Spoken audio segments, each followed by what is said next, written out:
This podcast is for informational and educational purposes only and is not to be considered medical advice for any particular patient. Clinicians must rely on their own informed clinical judgments when making recommendations for their patients. Patients in need of medical advice should consult their personal healthcare provider.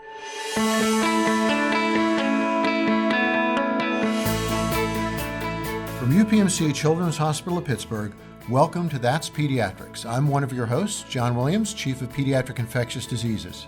And I'm Steph Dewar, a member of the Hospitalist Division, Director of the Pediatric Residency Program, and Vice Chair of Pediatrics. Today we're joined by Dr. Will DePas, who is a PhD scientist working here at UPMC Children's Hospital Pittsburgh. His lab focuses on emerging pathogens like Nontuberculous Mycobacteria that may be problematic for patients with cystic fibrosis. So Dr. DePas, welcome to That's Pediatrics. Thanks for having me. Excited to be here.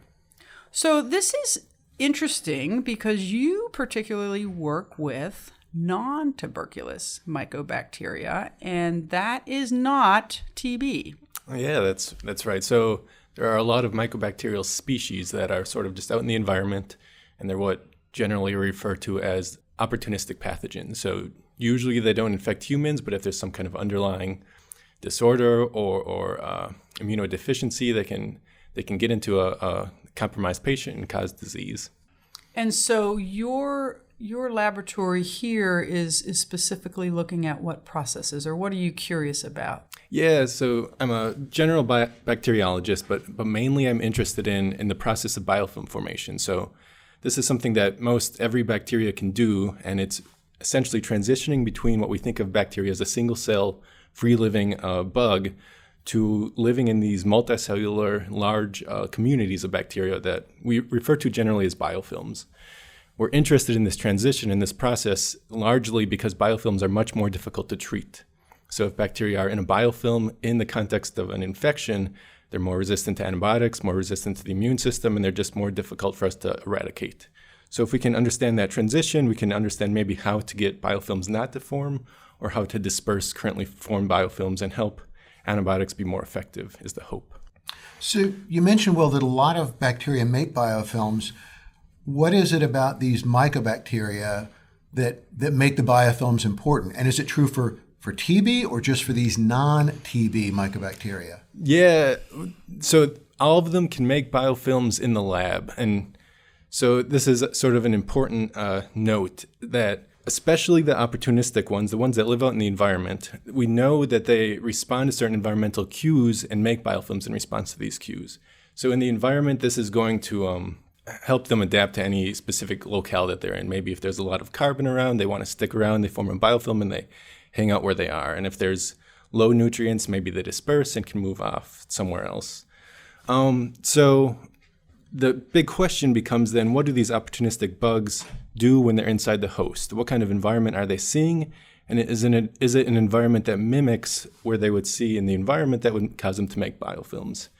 With something like TB, which is more of a professional pathogen, we know they can make biofilms in the lab, which probably indicates that biofilm formation is important sometime during pathogenesis because they're essentially just adapted inside the human host. They don't really survive for too long outside of the host. So there's two sort of different viewpoints you have to take, whether it's the opportunistic bugs or the sort of professional pathogens. And with the opportunistic bugs like the NTM, the Nontuberculous Mycobacteria, we really have to understand what makes them form biofilms outside of the host, and we have to understand in a lot of detail the host environment so we can kind of make a good hypothesis of whether and what type of biofilm they're making during infection.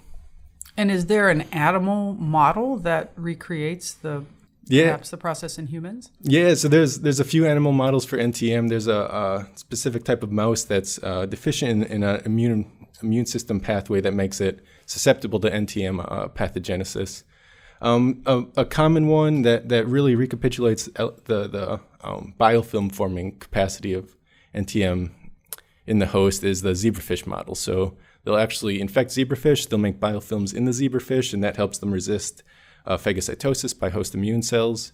So then you can sort of test are strains that form biofilms more virulent. And in the zebrafish model, at least that's very true. So you can even also see the biofilms forming in the zebrafish, which is sort of interesting. Wow. Yeah. Okay, and you can keep them in a fish tank, probably not on your desk. Yes. That would be cool, though. So you mentioned that non-tuberculous mycobacteria can be a particular problem in patients with cystic fibrosis. And we've seen this here at the UPMC Children's Hospital. And they can be really hard to get rid of in those patients. Is that because of these biofilms? That is a great question. That's one thing we're trying to ask, because we don't know what NTM are doing inside the host very well. And that's partly because NTM are sort of an emerging pathogen. Over the past couple decades, we've really seen a rise in prevalence, and part of that is because we're getting better at looking for NTM. They're slow growing, and more common pathogens like Pseudomonas tend to outgrow them on plates unless you selectively passage them. Also, we think that they're increasing in prevalence just because people are exposed to them more often than they used to be. Part of the reason this is a little bit of a tangent, but they're very resistant to chlorine and things like that, so they actually get into household water systems very easily. And if you look in a shower head, for instance, you see a ton of NTM. So we're probably getting aerosolized with them relatively frequently.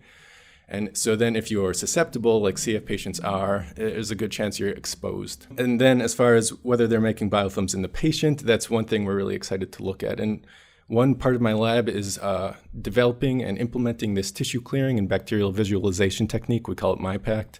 It's something I developed with a lot of help back during my postdoc at Caltech with my postdoc mentor, Diane Newman, another great professor, Viviana Gradnaru, and then with some technology from Niles Pierce. Basically, we're trying to combine a lot of different techniques to image in 3D bacteria in their native infection environment. In the case of CF, we get sputum samples, so patients expectorate contaminated sputum, and then we can basically fix this sputum sample, embed it in a acrylamide, so a hydrogel matrix to provide stability. We can optically clear it, but with detergent washing, so make it so light doesn't diffract very much through the sample, basically. Then with these fluorescent in situ hybridization probes, or a FISH amplification technique, we can label bacterial transcripts and ribosomal RNA. So we can see what bacterial species are where and what they're doing, basically, by looking at mRNA or transcripts. So then we can get a 3D context, basically, and a 3D view of any kind of infection setting, in this case sputum, see if bacteria are forming biofilms. If they are, see what genes are expressed or what host cells they're interacting with. So this 3D image that you're talking about shows you images of how the bacteria are encountering cells of the host. Yeah, that's one aspect we can look at is any kind of spatial interaction, and that would include host pathogen interactions. Also include just pathogen, so things like biofilm formation, whether they're interacting with themselves or even other bacterial species. Wow, so this really, if I understand you right, Steph asked about an animal model because obviously there's such a big difference between studying bacteria growing on a plate in a lab versus in a living host. And you mentioned the zebrafish model, but it sounds like that's not as useful for some of these things. And last time I checked, not many humans were zebrafish. So this enables you, though, to see kind of some of the complexities of those interactions in a little bit of a piece of a real-world model. Yeah, exactly. So if you're looking at something like biofilm formation, there's sort of two large ways to look at it. You can either understand the chemistry of the host environment very thoroughly, and then recapitulate that chemistry and any kind of physical conditions in the lab and grow your bacteria there and see if they make biofilms in that condition. So it's sort of one step removed, and it requires a lot of really good in situ, we call that characterization, understanding that infection environment. So this would be looking at sputum composition, for example, and then recapitulating that in the lab. But the other way, and the way that we're trying to sort of go with MiPACT, is just by basically looking at the thing, is saying, can we directly image and understand activity in the in situ sample, and in that way get a better grip, basically, of what the bacteria are doing in the infection? Then we can start to identify processes that we maybe want to target and things that we don't want the bacteria to do. And what are you learning so far about the way these bacteria interact with themselves or with parts of the host in these models? Yeah, just by sort of doing some preliminary looks, a lot of things become kind of apparent, and you get a lot of great questions. It's a very good hypothesis generator. So in terms of NTM, we're just at the beginning stages of being able to look at them. Part of the problem with NTM are that they're very impermeable. We have to get this fluorescent probe in to be able to label the transcripts in the ribosomal RNA, but they have a very thick mycolic acid-rich cell wall, so trying to digest that wall before we apply the probes is problematic. We've looked at Pseudomonas aeruginosa, Staphylococcus aureus, and a few other pathogens, and they all seem to form biofilms in a very different way. Some make really large biofilms, some make small clusters, some don't make biofilms at all. For instance, Achromobacter xylus oxidans seems to prefer living as single cells as far as we can tell. But just sort of doing large surveys with different probes, looking at different species, we already have seen big differences in biofilm forming capacity in situ. So you mentioned a couple of your mentors. Yes. And your graduate experience at Caltech. I'm wondering if you could share your story with us as to how does one get curious about biofilms, and then how does one develop a new imaging technique, basically? Yeah, a lot of luck. So I started off, I went to Michigan State as an undergrad, knew I was interested in science, didn't know exactly what type, ended up volunteering in a virology and immunity lab with Andy Amalfitano, who's still over at Michigan State and who has a great lab. And basically, I got interested in biology then, knew I wanted to do microbiology. So I went to grad school at the University of Michigan, thought I was going to be a virologist, but rotated in the lab of Matt Chapman, who was my PhD mentor. And he's a bacteriologist interested in these things called functional amyloids, which are, you think of amyloid plaques associated with Alzheimer's disease and other sort of neurodegenerative diseases, but it turns out bacteria utilize this protein fold for a lot of different reasons. And one of the reasons is to form biofilms, because it's a very stable protein structure. So bacteria can make these amyloid fibers on the outside of their cell and basically stick to other cells. And they're very resistant to proteases and things like that. So from Matt's lab, I got interested in biofilms, chiefly in the context of uropathogenic E. coli. And then while I was a grad student, Diane Newman, my postdoc mentor at Caltech, came and gave a talk. And I just was like, well, I need to do a postdoc with her. She's amazing. So, right, she was doing really cool science. So she hired me as a postdoc. I went out there to Caltech in 2014, found myself amongst a lot of very smart PIs who were developing a lot of very interesting techniques sort of independently. I worked with then Viviana Gradnaru, who does this tissue clearing methodology. And then we got help from Niles Pierce, who does the fish amplification technique called HCR, hybridization chain reaction, and that's how we label the bacteria. So Diane Newman, she's very interested in sort of in situ biology, how bacteria are acting in the context of infectious disease. And we ended up around these people who were doing assays that basically were very useful. So it was just a matter of being around the right people, combining all those things into one technique that was useful for us. I was interested in biofilms, and to understand biofilms, you have to visualize them, which requires three-dimensional imaging. And so it all sort of just fell into place, I guess. Have to be at the right place at the right time. Well, I think it's really interesting to hear somebody's journey of how they get somewhere. And it's really interesting, too. Like, as somebody who's not an expert, I sort of thought of all biofilms as the same. So I'm interested to hear you say that different bacteria make different kinds of biofilms. And that probably means that, you know, your work would help us develop different treatments for NTM versus Pseudomonas versus Staph aureus. Yeah, that's a very sort of important point, that especially in the opportunistic bugs that live in the environment can form different types of biofilms. So just because we see a NTM forming a certain type of biofilm in the lab doesn't mean it's going to be relevant for the infection context. It might be relevant for how they form a biofilm and stick to shower heads. So it might still be a useful thing, but basically trying to match the specific type of biofilm we see in the lab to the specific context is really important. You know, I think my co-host will fire me, but I may never take a shower again. I was just thinking about my shower head. That's really interesting that you say that. But as a physician who's actually never thought or heard about biofilms, I'm wondering if you could talk a little bit about what they're composed of. And you did mention earlier about your relationship with a lab that was looking at the plaques in Alzheimer's. Are those similar, different? Yeah, it's variable. So different bacteria use different things to make up their biofilms. And Matt was the first one to describe a bacteria using basically these amyloid fibers to make their biofilm. But since then, there's been a number of other species in which they've described amyloids. Bacteria also use non-amyloid proteins.